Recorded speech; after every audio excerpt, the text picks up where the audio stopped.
Hi guys, in this podcast clip, I talked to my friend Ben Smith, who is the founder of Goal House NYC, a communal house in New York. I find that Ben has a unique perspective on the importance of community since he lives with 20 other people, all aspiring towards their own personal goals. I hope this clip can encourage some of you to find positive communities, as I was certainly inspired by Ben's story. One thing I'm curious about in terms of your communal house is one of the core messages or core ideas is that you guys grow together, right? So how's that been in terms of like that mission, that goal? So I think that mission has certainly changed over time. To give some context first, at first I saw Goal House and the name being very, very clear in what it stands for. At first I saw it being sort of a place for people to live and to achieve in certain areas of their life that they want to work on. So maybe that's starting a YouTube channel, maybe that's learning how to dance, maybe that's learning a new language, maybe that's X, Y, or Z, and something that's more quantitative.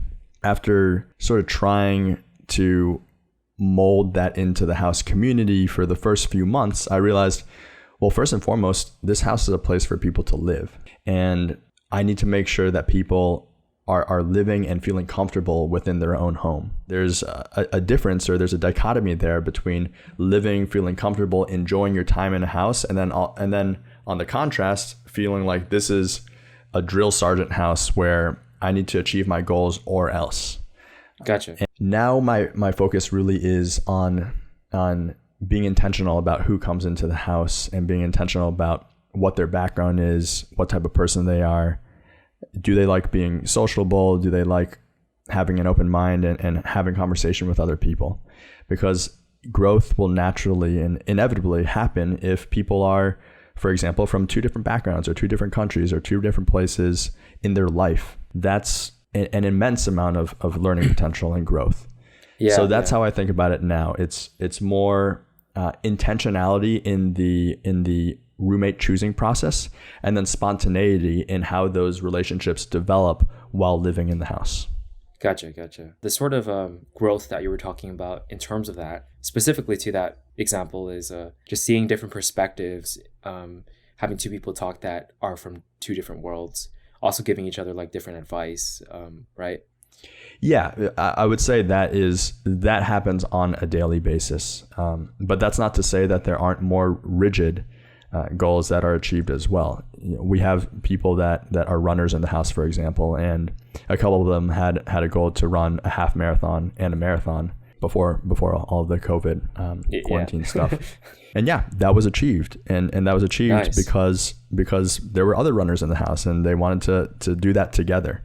So that sense of community can be applied, yes, in everyday, just normal, spontaneous conversation, but it can also be applied in a more stringent, we are going to run 26 miles and this is how we're going to do it and when we're going to do it. Dude, I feel like that would be so helpful, like to have other people always around that are like pushing you to, move towards your goal or just exercise together or something that is beneficial together. Yeah. And well, what I'd say is it can be as helpful as you want it to be. Mm-hmm. For me, I talk about YouTube all the time. I think about YouTube all the time. And I know from a mental health standpoint, my mind does need some time off. It does need a balance between thinking about YouTube and thinking about the movies or a TV show or something like that. Yeah. And that's why how I think about the house now has changed over the last year and a half of running it. But, when we hang out, I sort of try to mentally schedule in times for me to hang out and to not think about any professional things or anything like that. Because if I'm only thinking about YouTube, I mean, that's when, for me, that's when I feel the onset of procrastination and unproductivity. Gotcha. And sometimes I'll just sit right here at my desk. I'll be saying to myself, like, okay, let's start with this new video. Let's record. But I'm saying that to myself for hours on end, or some version of that, or I'm just watching YouTube for inspiration. But it's really just the manifestation of procrastination. So there's a balance. Separate like those two things. Yeah. I feel like I was like that at some point where all I would think about was my work, but for somehow I changed. I'm not even sure how, to be honest. Yeah. You need to give me some tips. Whenever I'm hanging out with my friends, I don't think about that stuff anymore at all. I just hang out with them.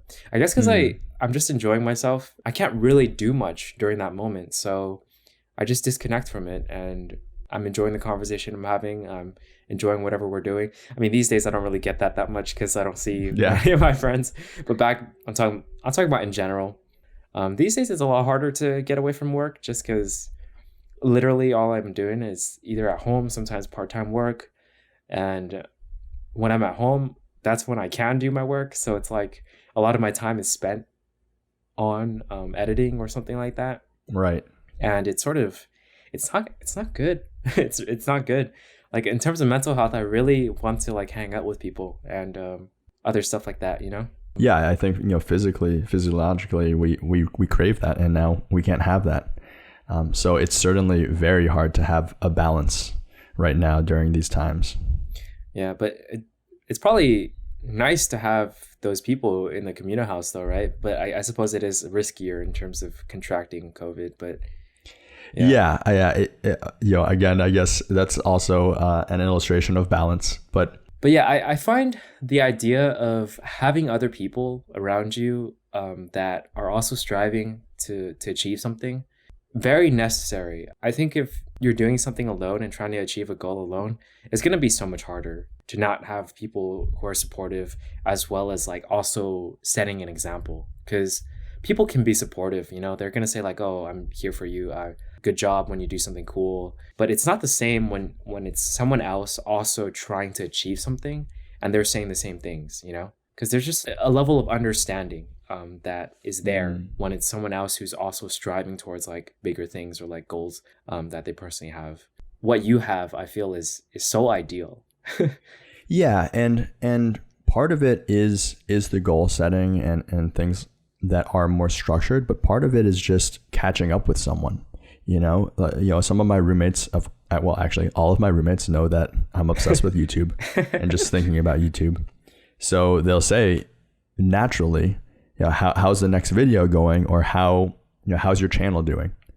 And that's not a strict goal, right? That's not rigid. But what that does for me mentally is I think like, oh snap, I need to make sure that I'm doing something, because my roommate is going to say like, oh, like I want to check out your new video. So I need to make sure that there's something that I can show them. Yeah, some of it is just being like a normal, friendly person and being interested in the other people that are around you. Yeah, I like that a lot. I want that more. I don't have too many people asking me how my YouTube... Scott, it's this. It's also being in Brooklyn and the East Coast, which is the best coast. So all those things together. I don't know, man. It should be pretty compelling for you. Kind of like the West Coast, man. Fall weather in New York is great. Yeah.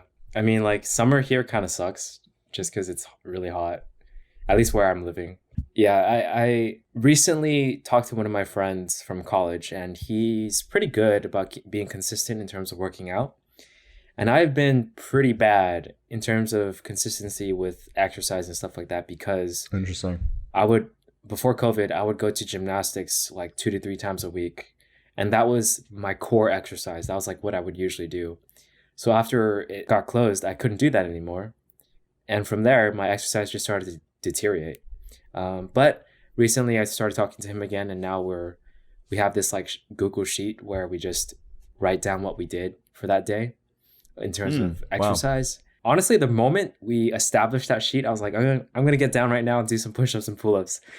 That's exactly what I do: push-ups and pull-ups. Yeah. So that's sort of the, I guess, advice I would like to offer to listeners is just try to find like a group out there. Try to find like people who can sort of keep you accountable. And I think it'll help improve just whatever you're doing in general. For sure. Yeah. And I think that a really great way to go about that is just by having conversations and being truly interested in another person. And hopefully through that display of interest, they also find interest in what you're doing.